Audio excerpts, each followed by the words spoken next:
Hello बेटा, next lecture start करते हैं। आज के लेक्चर में हम लोग देखेंगे कूलम्स फोर्सेस क्या होती है, इलेक्ट्रोस्टैटिक फोर्सेस क्या होती है, इनके बारे में हमें बात करनी है। तो इस लेक्चर में हम लोग क्या क्या देखने वाले हैं। बेसिकली इस लेक्चर में हम लोग देखने वाले हैं कुछ कॉमन पॉइंट्स जो कि मेरे को यूज़ करने होंगे जब मैं तुम्हारे को इस चैप्टर को आगे पढ़ाऊँगा। ठीक है, वैसे तुम्हारे को ये पता है, मगर थोड़ा सा रिविजन करवाऊँगा मैं। कॉमन पॉइंट्स के बारे में बात करेंगे, ठीक है बेटा। फिर इलेक्ट्रोस्टैटिक फोर्सेस क्या होती हैं वो बात करेंगे। फिर कूलम्स लॉ क्या है, फिर डाई इलेक्ट्रिक कांस्टेंट, ये बहुत इंपॉर्टेंट टॉपिक है, ये देखेंगे।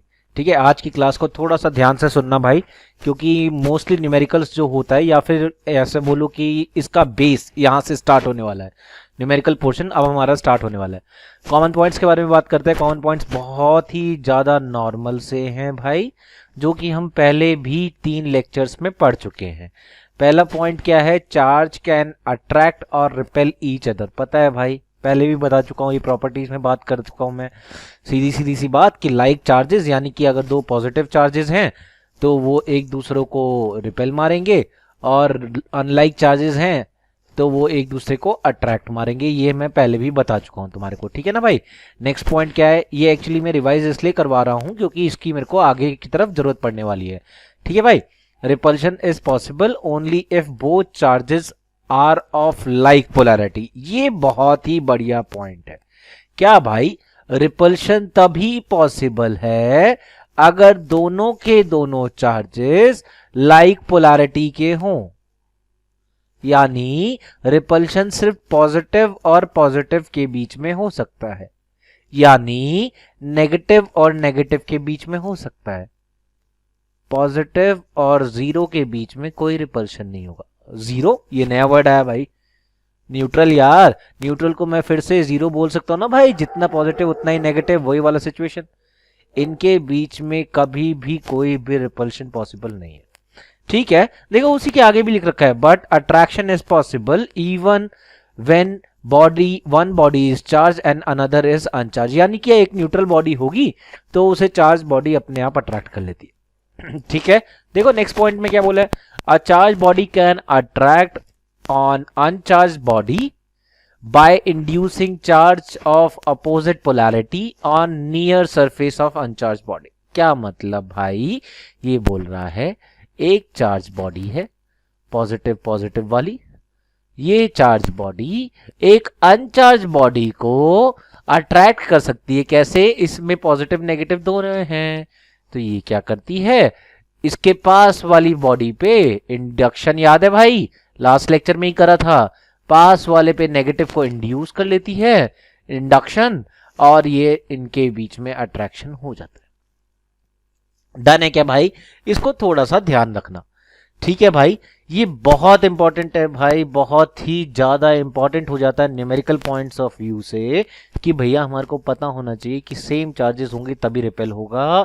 अगर डिफरेंट चार्जेस होंगे तो भाई रिपेल नहीं हो सकता। डिफरेंट चार्जेस या फिर प्लस और जीरो चार्जेस भी रिपेल नहीं करती हैं, अट्रैक्ट कर जाते हैं, ठीक है भाई। चलो आगे बढ़ते हैं भाई। इलेक्ट्रोस्टैटिक फोर्स, अब ये इलेक्ट्रोस्टैटिक फोर्स है क्या, द फोर्स ऑफ अट्रैक्शन और रिपल्शन। यार याद करो जरा, gravitation force, Newton's law of gravitation, वहां से बहुत सारी चीजें सेम रहने वाली है, बस वहां पर ये वर्ड नहीं था, रिपल्शन नहीं होती थी, वहां पे हमेशा अट्रैक्शन होती थी। क्या यहां पे क्या बोलने की कोशिश कर रहा है, द फोर्स ऑफ अट्रैक्शन और रिपल्शन बिटवीन 2 पॉइंट चार्जेस और चार्ज्ड बॉडी, या तो पॉइंट चार्ज हो या चार्ज बॉडी हो, is known as electrostatic force, ठीक है। इसे कूलम फोर्स भी क्यों बोलते हैं भाई, वही वाला सिचुएशन। सबसे पहली बार कूलम ने इसके बारे में बात करी थी, कूलम ने इसके बारे में कूलम ने इसकी डिस्कवरी करी है कब, 1785 में, तो इसे कूलम फोर्स भी कहने लग गए भाई। थोड़ा सा ध्यान रखना, ये जरूरी नहीं है कि आपको ईयर्स याद हो, मगर कूलम फोर्स क्यों कहते हैं हल्का सा ही पता होना चाहिए। ये तो बहुत नॉर्मल सा चल रहा है फिजिक्स में, जो बंदा जिस चीज को ढूंढता है तो उसको हम लोग थोड़ा सा खुश रखने के लिए उसका नाम दे देते हैं कूलम फोर्स, इसलिए बोला जाता है इलेक्ट्रोस्टैटिक फोर्स को, बस। और कोई रीजन नहीं है, इसके अलावा इसका कोई भी रीजन नहीं है, ठीक है भाई। नेक्स्ट उस पे चलते हैं, कूलम्स लॉ के बारे में हमें बात करना है। It states that force of attraction or repulsion between 2 point charges separated by some distance apart is directly proportional to क्या, डायरेक्टली प्रोपोर्शनल टू पहला तो क्या है, product of magnitude of charges, ठीक है ना भाई। यानी कि अगर मैं एक तरीके से बोलूं तो फोर्स जो है वो डायरेक्टली प्रोपोर्शनल है Q1 Q2 के प्रोडक्ट के, एंड इनवर्सली प्रोपोर्शनल है भाई किसके, इन दोनों के बीच के रखे हुए डिस्टेंस के, and inversely proportional to square of the distance between them. Simple सा लॉजिक भाई। अगर मैंने बोला एक चार्ज यहां है, एक चार्ज यहां है, दोनों के बीच का डिस्टेंस r है, दोनों के बीच का डिस्टेंस अगर r है, इसका चार्ज Q1 है, इसका चार्ज Q2 है, तो F is directly proportional to Q1 Q2 and inversely proportional to 1/r square. Simple, ठीक है ना भाई। इसी को कूलम्स लॉ बोला जाता है। याद रखना, यहां पर देख लो भाई, प्रोडक्ट ऑफ मैग्नीट्यूड है, प्रोडक्ट ऑफ मैग्नीट्यूड, सिर्फ वैल्यू की बात करनी है, वैल्यू की बात करनी है। बहुत सारे बच्चे ये भी सोच रहे होंगे कि force is a vector quantity, तो सर डायरेक्शन कैसे बताऊंगा। अरे डायरेक्शन पॉजिटिव पॉजिटिव होगा तो रिपेल वाली डायरेक्शन डाल देना, पॉजिटिव नेगेटिव होगा तो अट्रैक्ट वाली डायरेक्शन डाल देना, बस दैट्स इट। डायरेक्शन ऐसे ही पता चलने वाली है। इसीलिए तो बोला था पीछे वाले जो पॉइंट्स हैं वो इंपॉर्टेंट है, इसीलिए बोला था भाई। आपको बस ये पता होना चाहिए कि कोई भी बॉडी जो है वो कैसी है, पॉजिटिवली चार्ज है, नेगेटिवली चार्ज है, न्यूट्रल है, बस उससे आप कूलम्स लॉ का डायरेक्शन बहुत आराम से बता सकते हो। चलूं आगे की तरफ, ठीक है भाई। ये तो हो गया इसका थियोरेटिकल वर्जन। देखिए जरा इसका न्यूमेरिकल वर्जन। देखो भाई, मैंने क्या करा, मैंने दो चार्जेस ले लिए, एक Q1 ले लिया, एक Q2 ले लिया।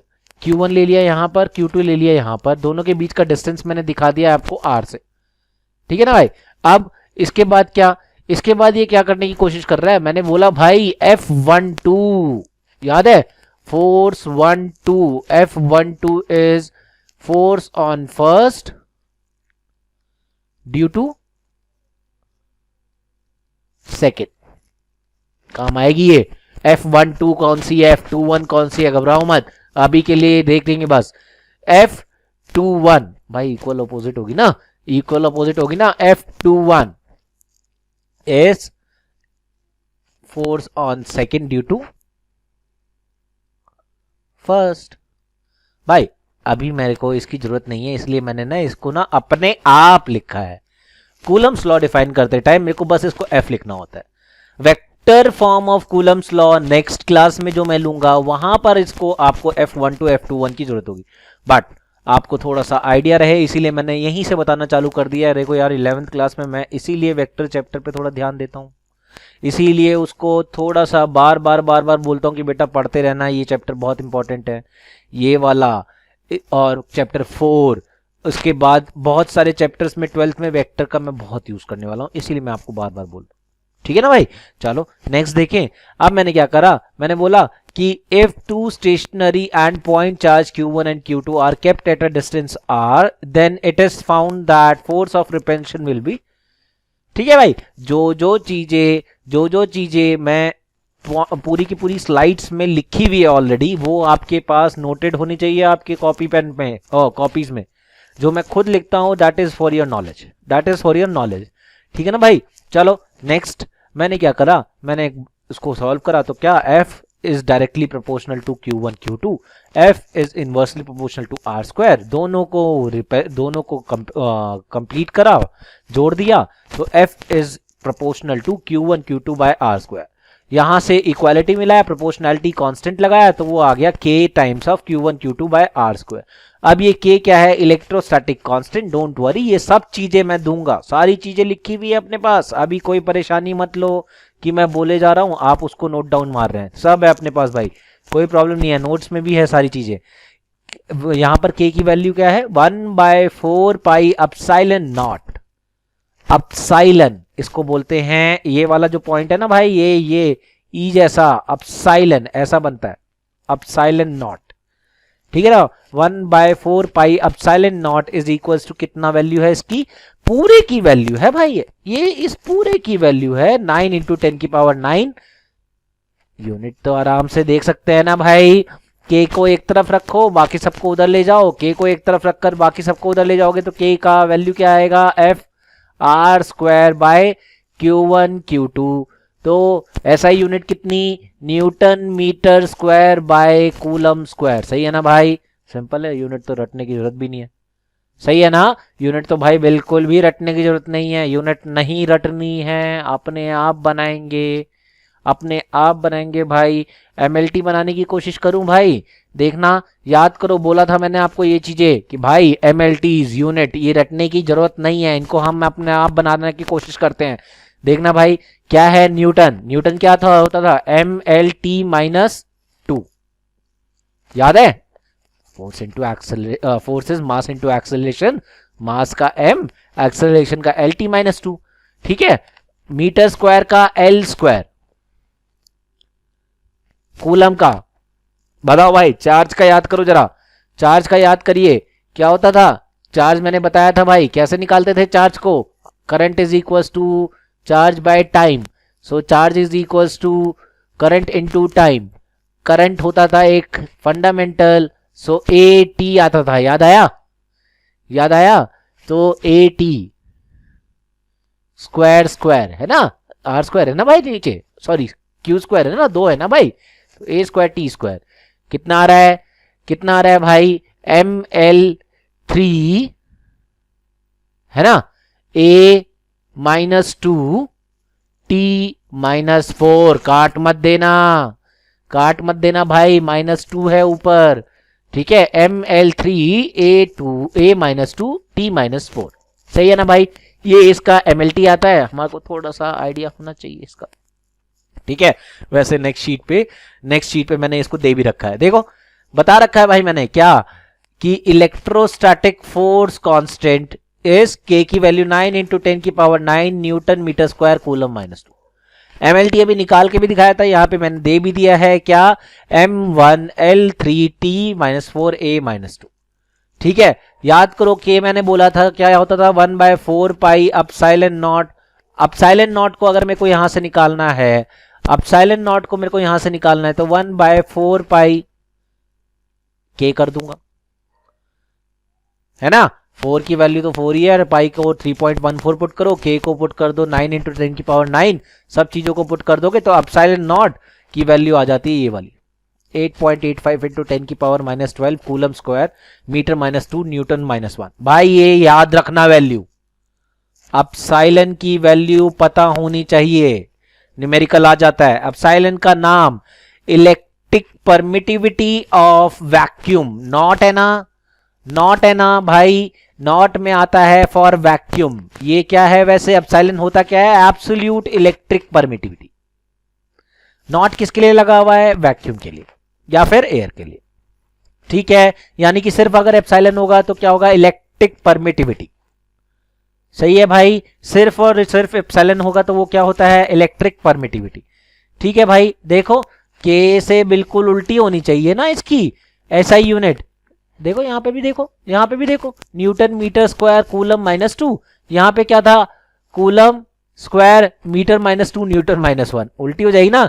तो भाई देखो जो यहां पे आई है ना उसी को उल्टा कर दो यार, m-1, l वहां पे 3 था तो यहां पे -3, a वहां पे -4 था तो 4 कर दो, सॉरी a -2 था तो 2 कर दो, t -4 था तो 4 कर दो, बस सिंपल।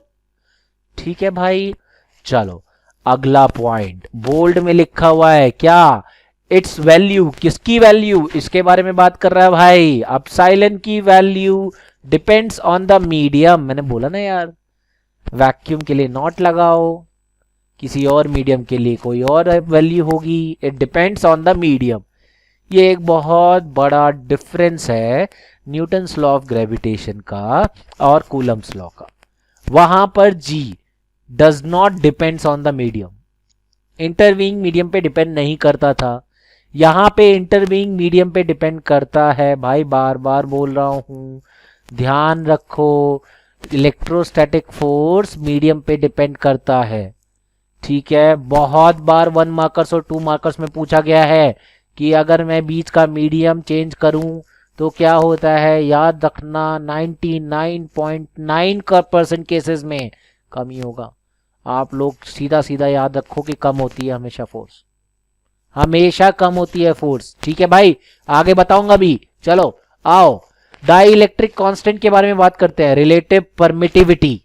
रिलेटिव परमिटिविटी, अच्छा भाई अब ना बच्चों को बहुत ज्यादा टेंशन होती है कि सर ये रिलेटिव परमिटिविटी है क्या।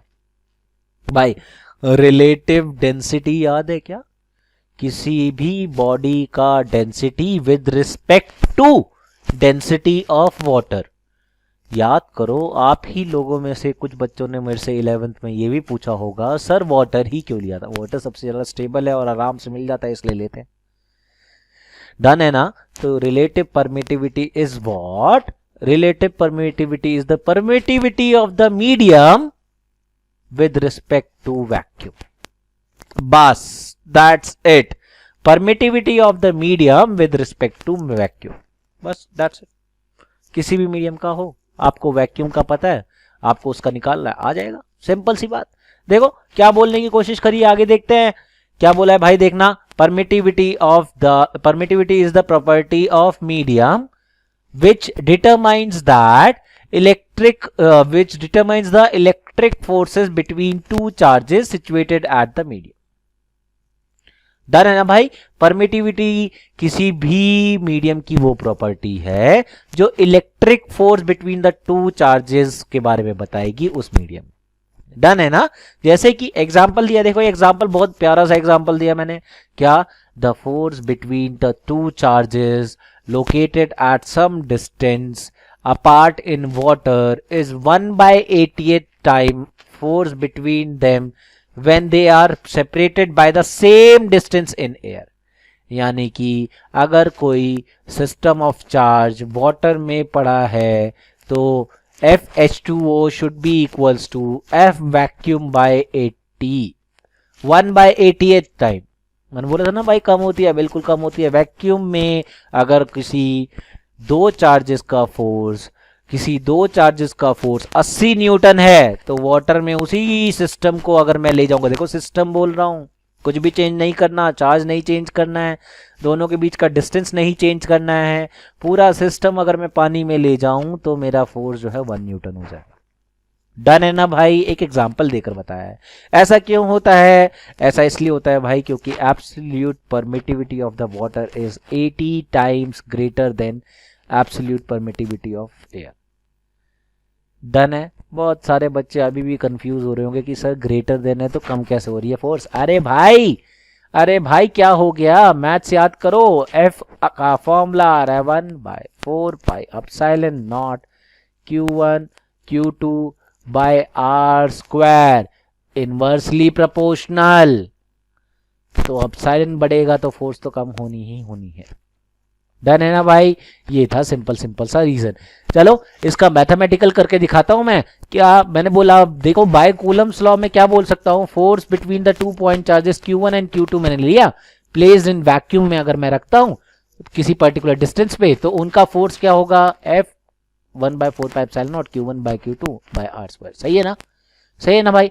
When that same two charges, same system को मैं किसी मीडियम में रख दूं जिसका परमिटिविटी एप्सिलॉन हो सिर्फ, तो क्या हो जाएगा 1/4 pi epsilon Q1 Q2 by R square. अगर F vacuum by F medium, यानी कि अगर मैं इसे फर्स्ट मानूं और इसे मैं सेकंड मान लूं भाई, फर्स्ट बाय सेकंड करता हूं तो सीधा सी बात, ये देखो ये वाला है F vacuum, this is your F medium, F vacuum and F medium। F vacuum by F medium अगर मैं निकालू, देखो सब चीज कट रहा है, Q1 Q2 R स्क्वायर दोनों कांस्टेंट हैं, सेम है, 4 पाई से 4 पाई कट जाएगा, एप्सिलॉन बाय एप्सिलॉन नॉट आ जाएगा। ठीक है ना भाई, एप्सिलॉन बाय एप्सिलॉन नॉट। देखो मैंने बोला था रिलेटिव डेंसिटी वाला situation, density of the object by density of water, permittivity of medium by permittivity of free space, इसी को बोला गया relative permittivity. The ratio of permittivity of medium to the permittivity of the free space is called relative permittivity. Done है। इसी का नाम होता है डाई इलेक्ट्रिक कांस्टेंट। प्लीज भाई धीरे धीरे आपको चीजें समझ में आनी चालू होंगी। अभी के लिए बस ये याद रखो, एप्सिलॉन आर या फिर के दोनों एक ही चीज का नाम है रिलेटिव परमिटिविटी। किसी भी मीडियम की परमिटिविटी हो सकती है यार, किसी भी मीडियम की परमिटिविटी होती है। जैसे relative density of water is 30, relative density of mercury is 13.6, याद है ना, कुछ मत करो, 1000 से मल्टीप्लाई करते थे, आ गया, सिंपल, डन है ना यार, याद आ गया। ठीक है भाई, सिंपल सा लॉजिक है, कोई बहुत बड़ी चीज नहीं है, कोई बहुत बड़ी चीज नहीं है। चलो, बहुत बच्चे कंफ्यूज हो रहे होंगे, थोड़ा सा देखते हैं। क्या, अगर मुझे बोला किसी मीडियम का एप्सिलॉन निकालो, तो मैं एप्सिलॉन निकालने के लिए क्या करूं, उसे एप्सिलॉन आर को एप्सिलॉन नॉट से मल्टीप्लाई कर दूं, या फिर ऐसे भी तो लिख सकता हूं के को एप्सिलॉन नॉट से मल्टीप्लाई कर दूं। सही है ना भाई। तो F medium is equals to F vacuum by K. ठीक है, क्या मैं एफ मीडियम को ऐसे भी लिख सकता हूं, F medium is F vacuum की value 1/4 pi epsilon naught Q1 Q2 by R square. क्या यहां पर के लगा दूं, हो गया फॉर्मूला कंप्लीट। सही है ना भाई, सिंपल, सिंपल सा लॉजिक। ठीक है भाई, बहुत नॉर्मल सी क्लास थी भाई, कोई बहुत बड़ी चीजें नहीं करी मैंने, बिल्कुल ग्रेविटेशन वाली चीजों को रिपीट मारा है, कोई बहुत बड़ी चीज नहीं है। ठीक है, चलूं आगे, चलो दो छोटू से न्यूमेरिकल्स करके देखते हैं। ये तो बहुत ही आसान है, बोला है देखो, calculate the force of repulsion between two charges of 1 coulomb each.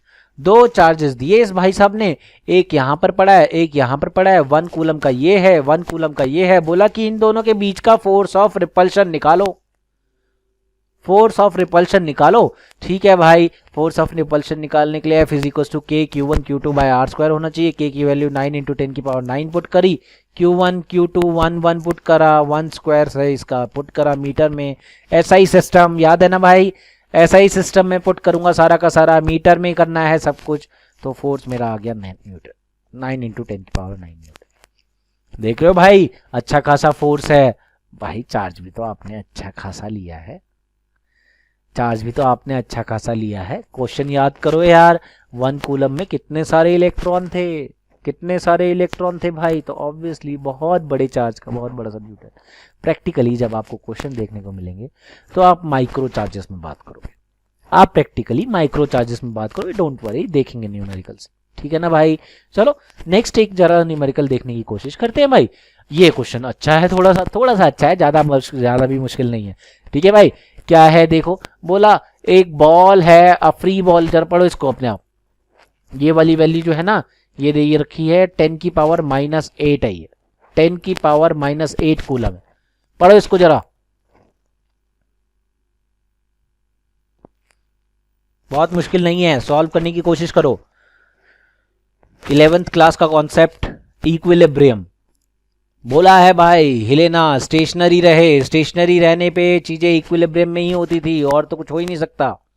Equilibrium वाला कंडीशन लगाओ, क्वेश्चन हो जाएगा।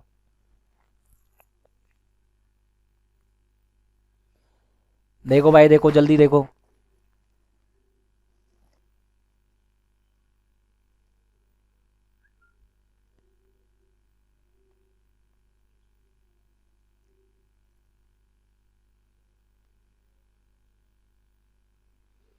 नहीं करूं क्या, ये करोगे?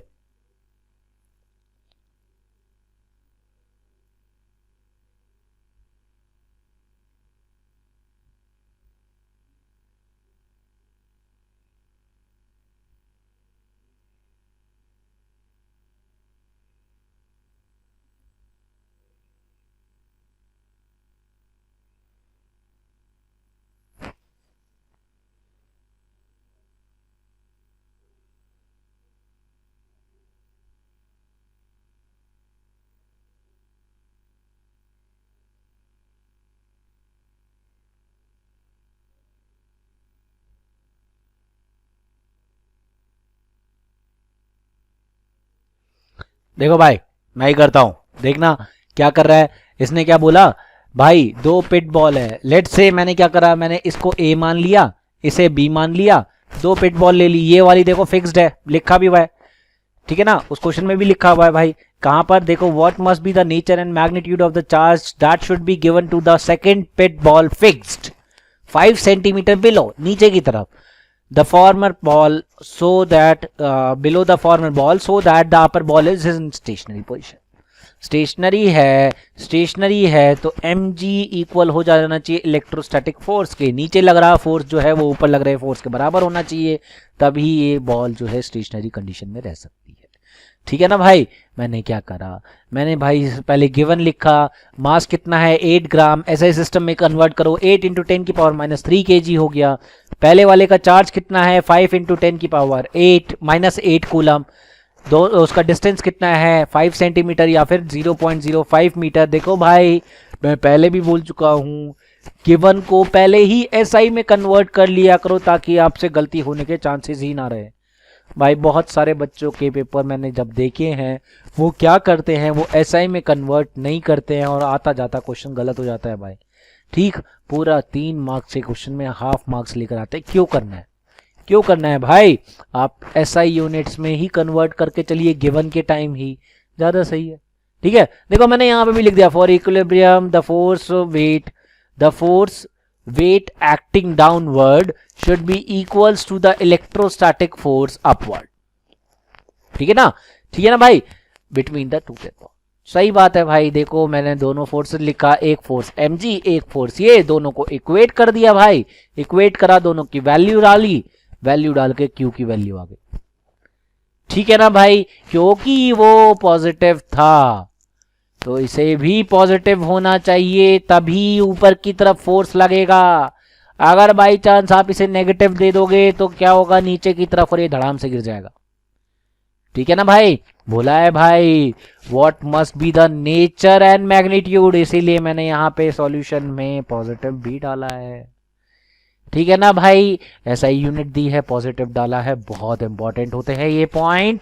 आप गिवन को एसआई में करके चलिए, सॉल्यूशन में उसकी यूनिट जरूर दीजिए। पूरे first chapter, second chapter, third का कोई बात नहीं, फोर्थ चैप्टर, इन तीनों चैप्टर में देखिए कि आपको डायरेक्शन या फिर उनका नेचर बताना है या नहीं। बहुत इंपॉर्टेंट है भाई, हाफ मार्क्स डिपेंड करते हैं, और हाफ मार्क्स से किसी बच्चे के 99 आ रहे हों और 99.5 आ रहे हों, दोनों में बहुत बड़ा फर्क होता है पूरी लाइफ के लिए। ठीक है भाई, बहुत आराम से। ठीक है भाई, आज की क्लास में इतना ही है। ठीक है, नेक्स्ट क्लास में हम लोग क्या पढ़ेंगे, नेक्स्ट क्लास में हम लोग पढ़ेंगे सुपरपोजिशन प्रिंसिपल, और क्या पढ़ेंगे, और हम लोग सुपरपोजिशन प्रिंसिपल है नेक्स्ट क्लास में, और हाँ हल्के फुल्के से न्यूमेरिकल। ठीक है भाई, हाँ वेक्टर फॉर्म भी देखना है, सुपरपोजिशन प्रिंसिपल देखना है हमारे को, वेक्टर फॉर्म। ठीक है भाई, चलो बाय बाय।